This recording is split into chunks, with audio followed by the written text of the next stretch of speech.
How do I connect my iPhone to my computer?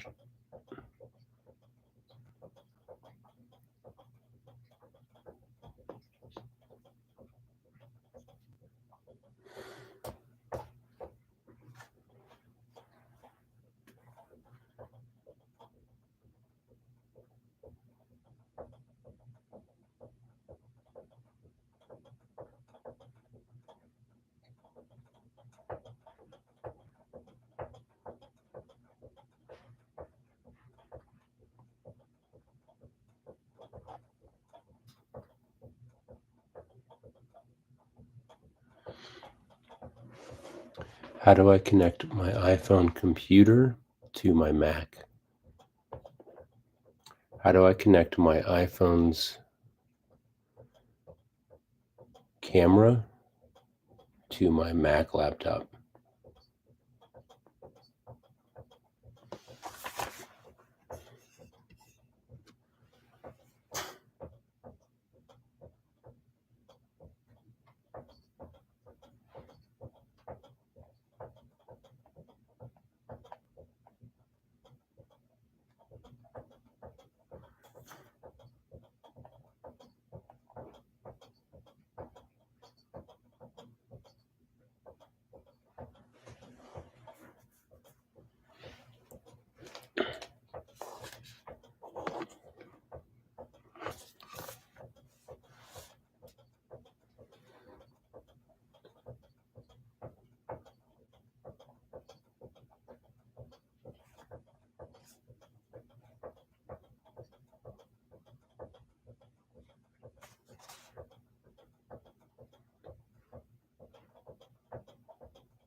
Owner and herbalist over here at the Loose Leaf Tea in Oceanside, California, where we specialize in herbal medicinal teas for health and wellness. There's only a few stadiums in the world where you get a special feeling and culture. Realtor.com provides. My friend and client is very particular. Luckily, this count. This mason jar hack went viral all year, and they just dropped their holiday sale. This tiny device took over every mason jar person's kitchen in 2024, and it's about to sell out again. The Mason Genie is pure magic. It seals all your pantry essentials, fruits, veggies, and more with the tap of a button. It extends the shelf life of all your sealed foods, just like your traditional vacuum sealer, but without the plastic waste. And it doesn't take up any space on your kitchen counter. The best part, A big objection right now is I'm just not sure it's a good time. last week my mom bought me this inkless sticker printer. It's called PrintPod, and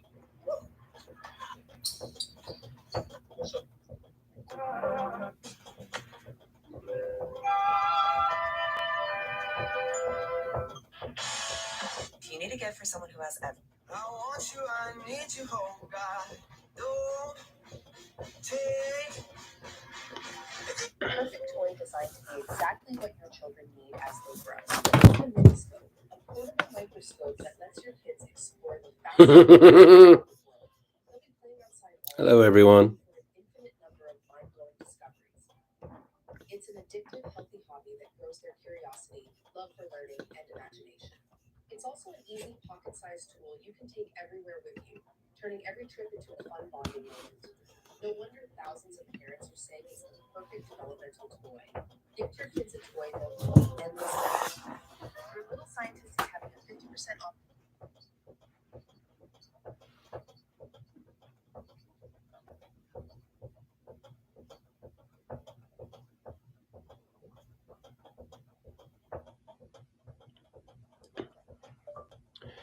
Connect your iPhone camera to your Mac laptop.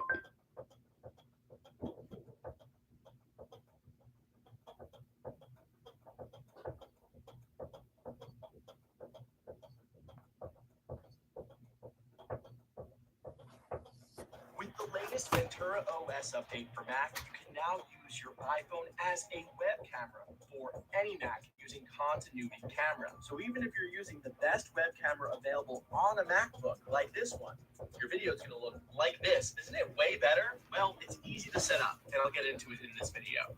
Hey, I'm Justin Tech, and I am a MacBook Pro user. So when Apple announced Continuity Camera for the iPhone, I got super excited. And not just for the camera upgrade, but also for some new video effects. From Center Stage, which follows you as you walk around the room, and Desk View, which displays your desk to the people you're video chatting with on FaceTime.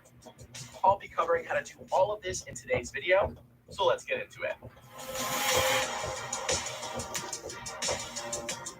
This is the all-new MagSafe mount from Belkin. It's $29.99, and to use it, you just pop it right onto your iPhone like so.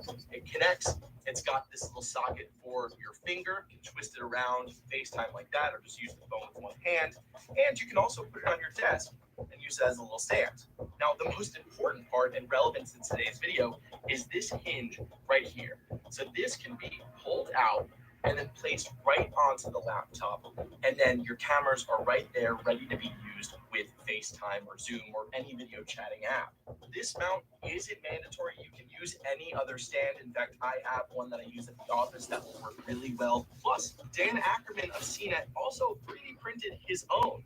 I'll throw that file down below in the description along with this article talking about it.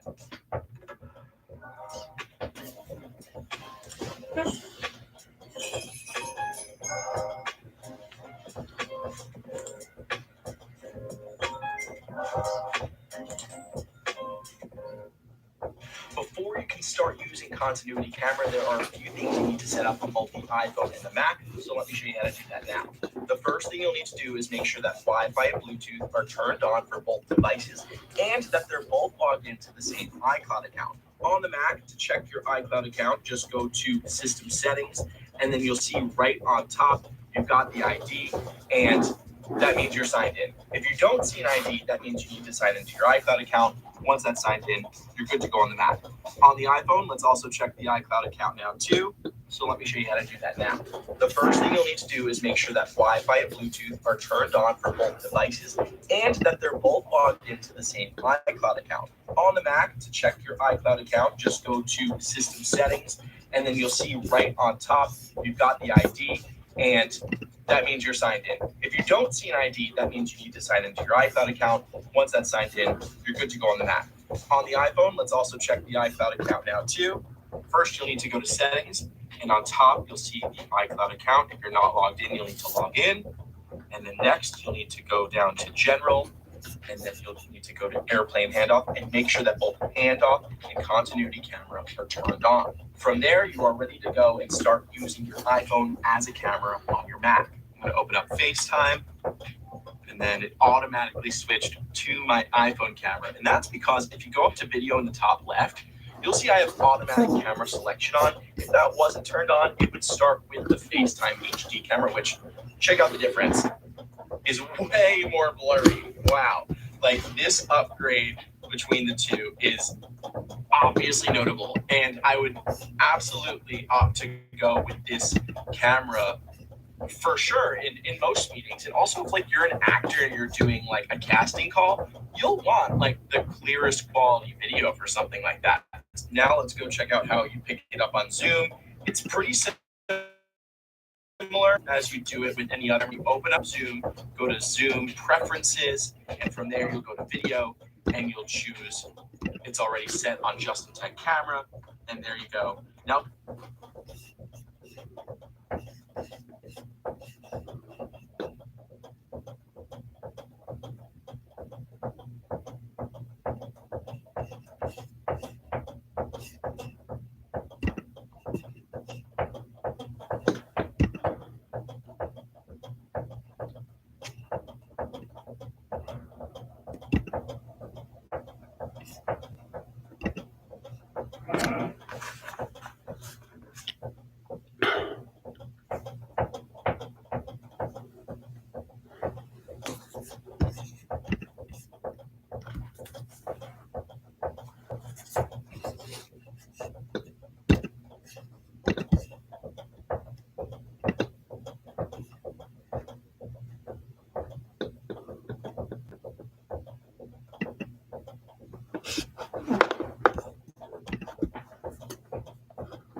something I've noticed, go to Zoom clearest quality video for something like that. Now let's go check out how you pick it up on Zoom. It's pretty similar as you do it with any other camera. You open up Zoom, go to Zoom Preferences, and from there you'll go to Video, and you'll choose. It's already set on just-in-time camera, and there you go. Now, something I've noticed when on Zoom is that it's still a bit blurry. That's definitely a Zoom thing and not the iPhone. It's just compressing your video, but between the two, it's definitely better quality than the FaceTime camera on the laptop. Now, let me show you all of the video effects you have available to you using the iPhone camera. To access the video effects, just click Control Center in the top right.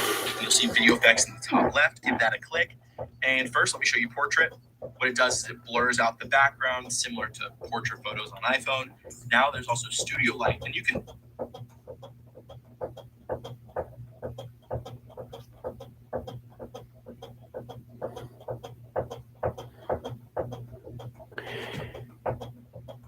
Change camera settings on YouTube.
There's currently 0 people watching and we have 0 thumbs up.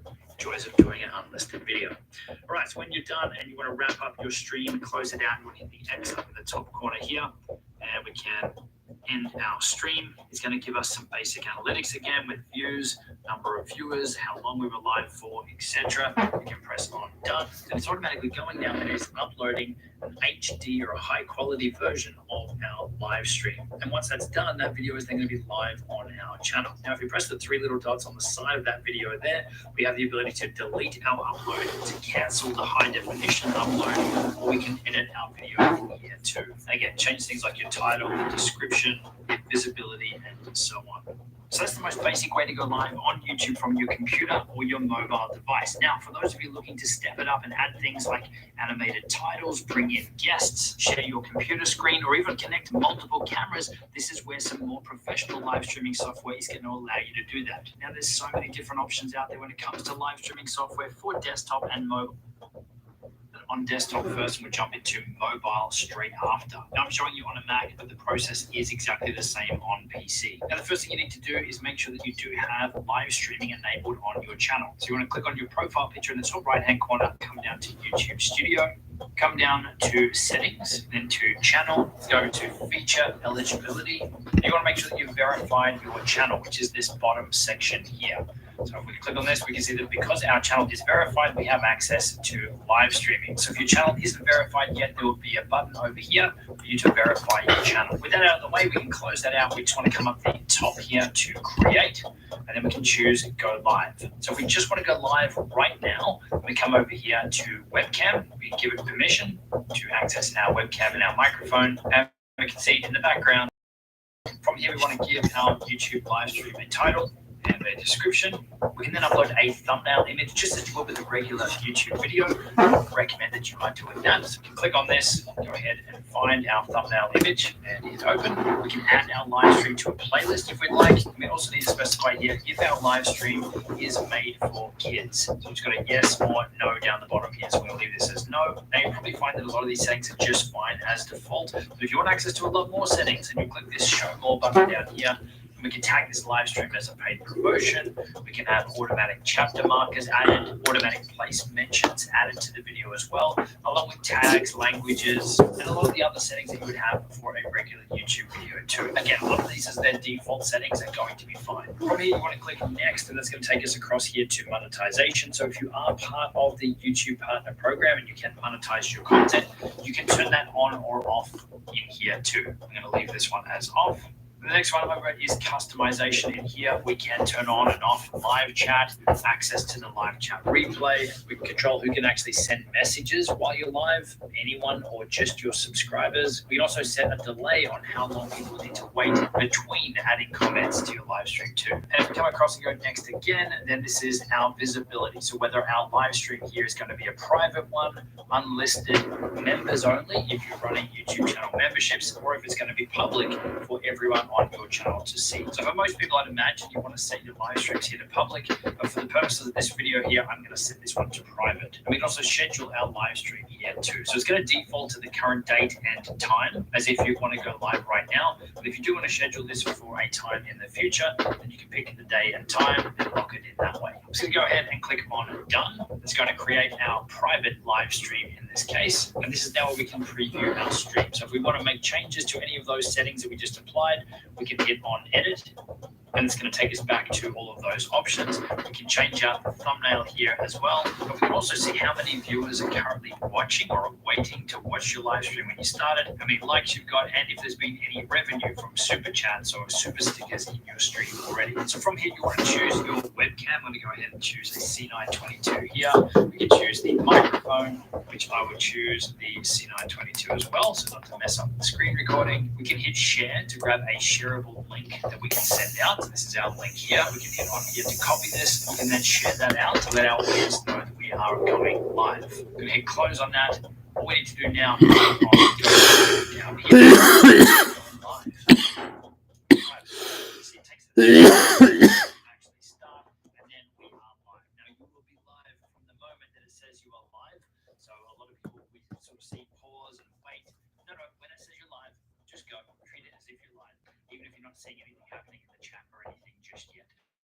So on the side over here, we've got our chats where all the comments and everything will come through. We can adjust this to be sorted by the top comments or top chat or live. I personally like to have it on live so I can see everything that's happening in real time. If I want to add a comment or a message back, I can respond down the bottom here. And I also have the ability to add a reaction or an emoji and also create a poll as well to survey while you're live. So we can see at any point that we are live with the live marker in the top left-hand corner. We can see how long we've been live for. We can also see how many people are currently watching our stream and how many thumbs up we have been given. Down the bottom here, you've got your volume level indicator. We've got the ability to mute your microphone by pressing on this.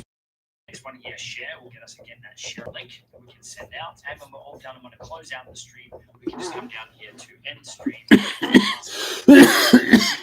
want to end our stream.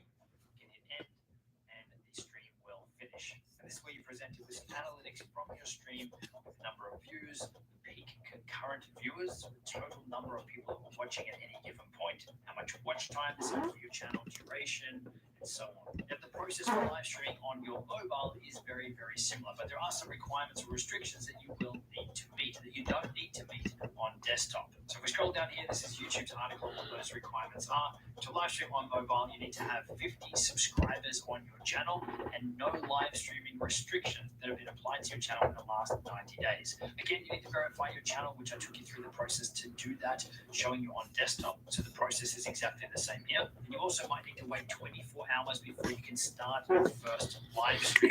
When you the very first time, it actually won't let you hit go live. It's going to make you wait 24 hours as a security thing so that people just aren't creating random accounts, I guess, buying subscribers and then just going live. It's also worth noting, if we come a little bit further down, if you have under 1,000 subscribers on your channel, to help keep YouTube a safe community for everyone, they may limit the number of viewers on your mobile live stream. So again, not a deal breaker, but something that you need to be aware of. There's also a workaround for this, which I'll be sharing with you very, very soon. Okay, so over on your phone, this process is the same whether you're on iOS or Android. You want to open the YouTube app, come down the bottom middle to that plus button and hit go. And you can double them both up. So you see how what it does is it creates a better contrast and it puts lighting on me and darkens out the background. I can get rid of portrait mode if I want to. And then there's center stage. So what center stage will do is follow me and it will switch to the ultra wide camera for this. So watch, you'll notice that the quality of the camera is reduced a bit, but I'm going to get up, walk around, and it's following me. Come over here. And it does a pretty good job of it. See how far to the side I can go. Okay, so that's as far as it's going to go over there. Now let's see how far I can go over here. Pretty good. I mean, that's a lot. That's a lot of area. Now, one thing it doesn't seem to really do, it doesn't seem to really zoom in, which is something you get on a device like the Facebook Portal, which I like, but I guess I also do like how it's giving you a good view of the entire room. Welcome to our set. And then I'll and then we're back. The last effect I want to show you is desk.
Hey, What's up?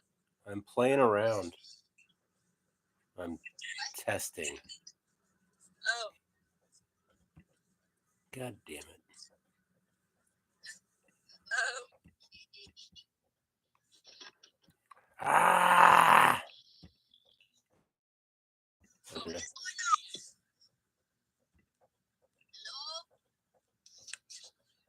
can I hang up? Yeah, I guess so, yeah. He's testing shit, so it doesn't happen. Okay. Love you guys.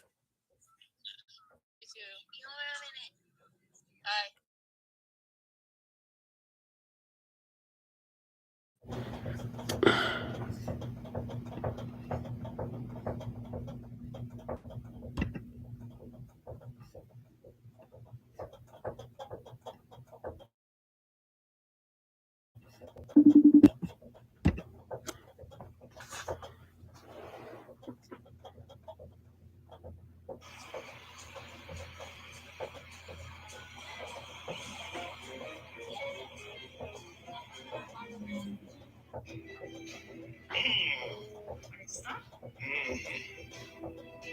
He's in shock a little bit. Don't worry about your bumps. You can't keep living your life hiding behind closed doors. You don't want to go socialize like we used to. A little bit of ice cream takes me to Now, seriously, who does this kind of damage to their tools? This didn't happen in just one or two hits after the handle broke off. This took a lot of work to do that much damage to the chisel. But the rest of the chisels look like they're still in pretty good shape. They still have potential to make a good sharp cutting edge. So I think it's time to go up to the shop and see if we can fix these. The chisel with the tang, all I want to do is clean up that mushroom bit of the tang, then add another inch and a half to it so that it will stay in a handle. That one's going to be really simple to do. I'm not going to do any forge work on the blades themselves. I want to keep those cool so I don't do any damage to the pre-existing heat treat. I don't know what the steel on these chisels are. I don't know what the proper heat treat is. And this will save me a lot of experimentation. And I assume the chisels knew what they were doing and got it right. The socket chisel is going to need a replacement bit of socket. Trying to fix all that mushrooming where it's all splattered back like a cartoon shotgun barrel just simply isn't going to be practical, even if it is hypothetically possible. So I'm gonna use a piece of tubing close to the right size, forge that down into a socket. Then I'll weld that on with a torch so I get a nice controlled weld. I find that a little bit easier than trying to big weld something like this. If you're good with a tip torch, that might be the way to go, but I prefer oxyacetylene for something like that. And like I said, I'm gonna keep the blades cool so I can touch them throughout the entire process.